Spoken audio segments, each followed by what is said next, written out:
Un garçon de 9 ans a appris qu'un crime avait eu lieu chez le voisin, mais il ne s'est pas éloigné comme un enfant normal. Au contraire, il s'est approché pour observer attentivement. Très vite, il a dit que la police allait dans la mauvaise direction, et il a affirmé que l'assassin était quelqu'un de connu de la victime. Il a même dit que l'assassin était encore dans le bâtiment. En entendant cela, le capitaine a demandé à qui appartenait cet enfant et qu'on le fasse sortir de là, mais une officier a dit que c'était son petit frère, et a expliqué qu'ils habitaient au 602 juste en face. Le capitaine a immédiatement changé d'attitude, et a décidé de demander au garçon ce qu'il savait. Il lui a demandé s'il avait vu quelque chose qui lui avait fait penser que c'était quelqu'un de connu.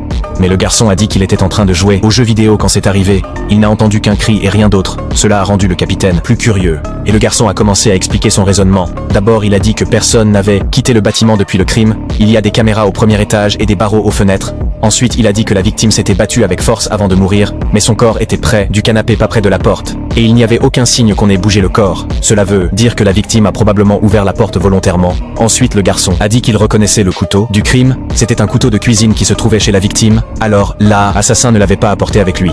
Il l'avait trouvé sur place. Et enfin, il a dit que cela ne ressemblait pas à un vol, mais le sous-capitaine n'était pas d'accord. Il a dit que tout était très désordonné et sûrement des choses manquaient. Le garçon a expliqué que cela avait été fait exprès par l'assassin. Parce que le crime s'est produit à 9 h du soir. Un voleur n'entrerait pas quand les gens ne dorment pas encore. Et la victime avait une bague en or pur à la main. Si c'était pour l'argent, il n'aurait jamais laissé quelque chose d'aussi précieux.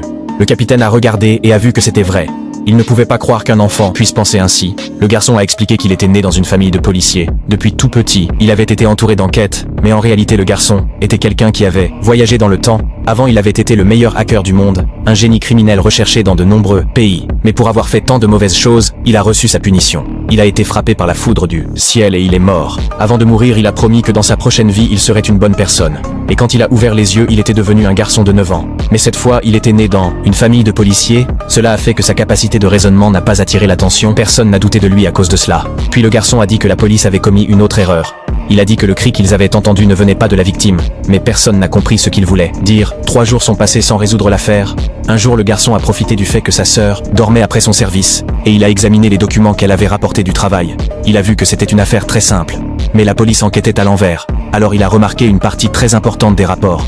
Un grand-père du premier étage avait dit qu'il avait entendu le cri à 9 h. Le garçon a vérifié les rapports des autres voisins, et bientôt, la seule chose qui manquait était une preuve. Alors il a piraté le système du département de l'eau. Et il a vérifié qu'il avait raison. Il a réveillé sa sœur immédiatement. Il lui a tout raconté. En détail, elle a appelé l'équipe de policiers en disant qu'il y avait une découverte importante. Le garçon a expliqué que le cri n'avait pas pu venir du 6e étage, parce que si c'était le cas, le grand-père du premier étage ne l'aurait pas entendu. Bien que la police ait prouvé que le cri d'une femme peut atteindre 70 décibels, ils ont oublié quelque chose d'important. Le grand-père du premier étage avait des problèmes d'audition. Cela a tout changé. Le garçon a dit que le cri ne venait pas de l'intérieur de la